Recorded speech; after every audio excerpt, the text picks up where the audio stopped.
வேலையில தோல்வி, எக்ஸாம்ல தோல்வி. இந்த மாதிரி ஏதோ ஒரு தோல்வியால மனசு உடைஞ்சு போய் தான் இந்த வீடியோவே நீங்க பார்க்க உள்ள வந்திருக்கீங்கன்னு எனக்கு தெரியும். உங்களுக்காக தான் ஒரு குட்டி கதை சொல்லப் போறேன். இந்த வீடியோ முடியும் போது கண்டிப்பா நீங்க அந்த தோல்வியிலிருந்து வெளியே வந்திருப்பீங்க அப்படின்னு என்னால உறுதியா சொல்ல முடியும்.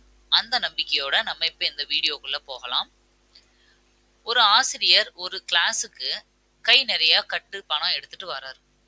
அந்த பணத்தை அவரோட ஸ்டூடெண்ட்ஸ் கிட்ட காமிச்சு, இந்த பணம் யாருக்கு வேணும் அப்படின்னு கேக்குறாரு. பணத்தை யாராவது வேணான்னு சொல்லுவாங்களா என்ன? உடனே எல்லாருமே எனக்கு வேணும் எனக்கு வேணும்னு கையை தூக்குறாங்க. ஓகே, அப்படியா, சரி. இப்போ அந்த ஆசிரியர் என்ன பண்றாரு அப்படின்னா, அந்த பணத்தை ஒரு சிலத தரையில விசிறி எறிகிறாரு, ஒரு சிலத சுருட்டி போடுறாரு, ஒரு சில பணத்தை கையில கசக்கி ரொம்ப கொஞ்சம் டேமேஜ் பண்ணி போட்டுட்டு, இப்போ இந்த பணம் யாருக்கு வேணும் அப்படின்னு கேக்குறாரு. உடனே அந்த மாணவர்கள் பாதி பேர் வேணான்னு சொல்லியிருப்பாங்கன்னு நினைக்கிறீங்களா? இல்ல, இப்பயும் எல்லாருமே எனக்கு வேணும் எனக்கு வேணும் அப்படின்னு தான் சொல்றாங்க. வேணான்னு சொல்ல யாருமே கிடையாது. இத பார்த்த ஆசிரியர் சொல்றாரு, ஓகே, கண்டிப்பா நான் கொடுக்கறேன். இப்போ அடுத்த டெஸ்ட் அப்படின்னு சொல்லிட்டு இன்னும் ஒரு படி மேல போய் அந்த பணத்தை மண்ணுல போட்டு பெரட்டி ஃபுல்லா மண்ணா மாத்தி அதை கொண்டு வந்து வைக்கிறாரு. இன்னும் அதுல ஒரு சில பணத்தை வந்து தண்ணியில நனைச்சு ஈரமாக்கி அதையும் கொண்டு வந்து வைக்கிறாரு. இப்போ இந்த பணங்கள் யாருக்கு வேணும் அப்படின்னு கேக்குறாரு. உடனே அந்த மாணவர்கள் எல்லாமே ஒருத்தர் விடாம அப்பையும் எல்லாருமே கைய தூக்கி எனக்கு வேணும் எனக்கு வேணும்னு தான் சொல்றாங்க. யாருமே அந்த பணத்தை வேண்டான்னு சொல்லவே கிடையாது. ஏன் அப்படி? ஆல்ரெடி ஃபர்ஸ்ட் புதுசா இருக்கும்போது எல்லாரும் கேட்டாங்க, ஓகே. கசக்கும் போது கூட கேட்டாங்க. ஆனா அதை மண்ணுல போட்டு தண்ணியில போட்டும் கூட திரும்பவும் அது எனக்கு வேணும் அப்படின்னு எல்லாரும் கேக்குறாங்கன்னா அதுக்கு என்ன காரணம்? அதுக்கு ஒரே காரணம் என்னன்னா, இந்த மாதிரி என்ன பண்ணினாலும் அந்த பணத்தோட மதிப்பு மாறல அப்படிங்கறதுதான் அதுக்கான அர்த்தம். சரிதானே? ஏன்னா ஒரு கவர்மெண்டோ இல்ல ஒரு ரிசர்வ் பேங்கோ அந்த பணத்துக்கான மதிப்பு இதுதான் அப்படின்னு பிக்ஸ் பண்ணி வச்சிருக்கு. அந்த பணத்தை யாரு என்ன மாதிரி டேமேஜ் பண்ணாலும் கிழிச்சு தூர போடுற வரைக்கும், ஓகேவா? இப்ப எல்லாம் கிழிச்சா கூட வாங்கிக்கிறாங்க பேங்க்ல. ரொம்ப தூள் தூளா கிழிச்சு கீழே போடுற வரைக்கும் அந்த பணத்தோட மதிப்பு மாறாது. அதனாலதான் அதை எல்லாருமே விரும்புறாங்க, அது எந்த நிலையில இருந்தாலும். இப்போ இந்த கதையில இருந்து நாம தெரிஞ்சுக்க வேண்டியது என்ன அப்படின்னா, ஒவ்வொரு மனிதருக்கும் ஒரு மதிப்பு இருக்கு. அந்த மதிப்பை யாரு செட் பண்றாங்க? கடவுளா? இல்ல இந்த சமுதாயமா? கிடையாது, நம்ம தான்.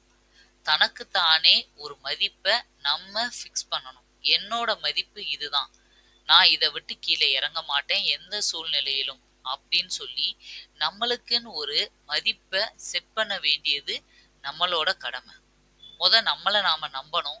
எனக்கு எல்லா ஒரு தைரியமும் இருக்கு, எந்த சிச்சுவேஷனையும் ஃபேஸ் பண்ண முடியும் அப்படிங்கிற கான்ஃபிடன்ஸ் கொண்டு வரணும் நீங்க அதுக்கப்புறம் உங்களுக்கு நீங்க இதுதான் நானு அப்படின்னு உங்களோட பாசிட்டிவ் நெகட்டிவ அனலைஸ் பண்ணி ஒரு மதிப்பை உங்களுக்கு நீங்க செட் பண்ணுங்க.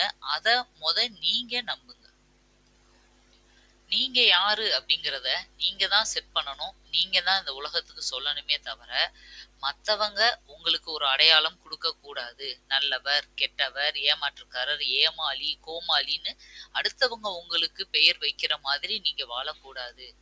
நீங்க உங்களோட பலம் பலவீனத்தை கண்டுபிடிச்சு உங்களுக்குன்னு ஒரு மதிப்பை செட் பண்ணி இந்த சமுதாயத்துல நீங்க வச்சா மட்டும்தான் மத்தவங்க அதே மதிப்போட உங்களை பார்ப்பாங்க. அதுக்கு பேர் தான் செல்ஃப் அவேர்னஸ்.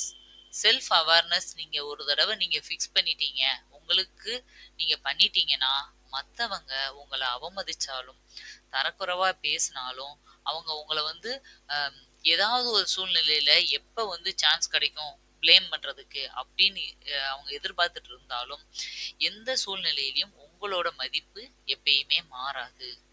ஏன்னா அது பிக்ஸடா நீங்க உங்க மைண்ட்ல பிக்ஸ் பண்ணிட்டீங்க, இதுதான் நான். மத்தவங்க என்ன குறை சொல்றதுக்காக நான் மோசமானவளாவோ கெட்டவளாவோ மாற போறது கிடையாது அப்படிங்கிற கான்ஃபிடென்ட் எப்பயுமே உங்களுக்கு இருந்தா உங்களோட லைஃப்ல உங்களை யாருமே அசைக்கவே முடியாது.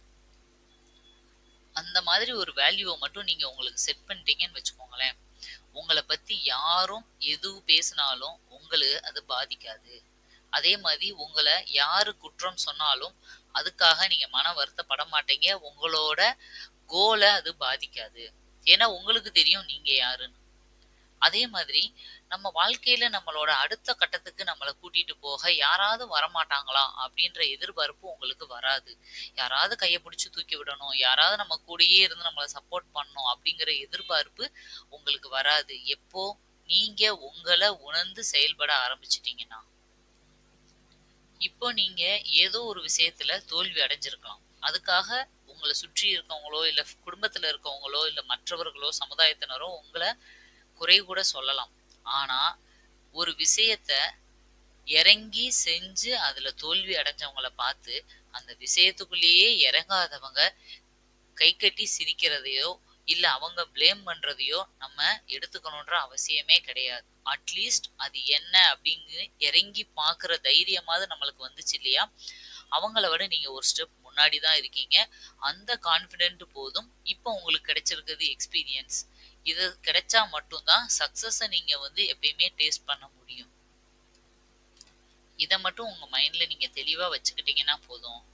உங்களோட உலகத்துக்கு நீங்க தான் ராணி. யாரும் கிரீடத்தை எடுத்துட்டு நம்ம தலையில வைப்பாங்கன்னு எதிர்பார்த்துட்டே இருக்காதீங்க.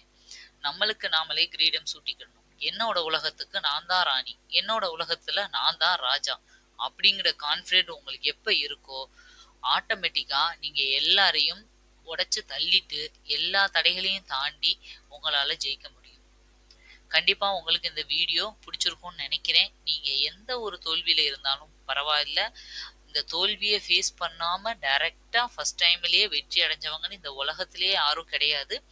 அதனால நீங்களும் வரலாறு படைக்க போறீங்க, ஒரு சாதனை படைக்க போறீங்க, இல்ல நீங்க நினைச்ச கோலை அடைய போறீங்க அப்படின்னா கண்டிப்பா இந்த தோல்விங்கிற படிக்கட்டை ஏறி போய் தான் அடைஞ்சு ஆகணும்.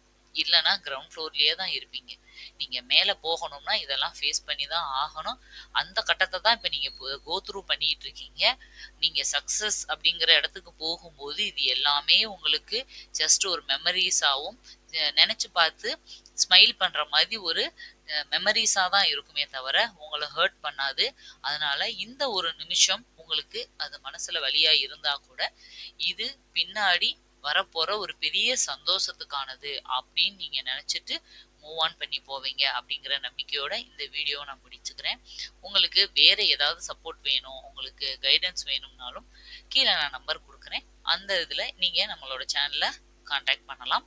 அதாவது உங்களுக்கு எக்ஸாம் வரப்போற 2026 டிஎன்பிஎஸ்சி குரூப் 2 குரூப் 4 எக்ஸாமுக்கு தேவையான கைடன்ஸ் எல்லாமே நம்மளோட சேனல்ல கொடுத்துட்டு இருக்கோம்.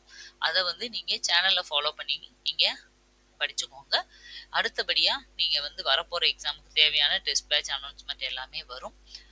உங்களுக்கு எந்த டவுட் இருந்தாலும் கீழே இருக்கிற அந்த நம்பருக்கு எனக்கு வாட்ஸ்அப்ல நீங்க அனுப்புறீங்கன்னா உங்களோட இதை நான் கிளியர் பண்ணி கொடுக்குறேன். ஓகே, மறுபடியும் இன்னொரு வீடியோல உங்களை மீட் பண்றேன். Thank you, by.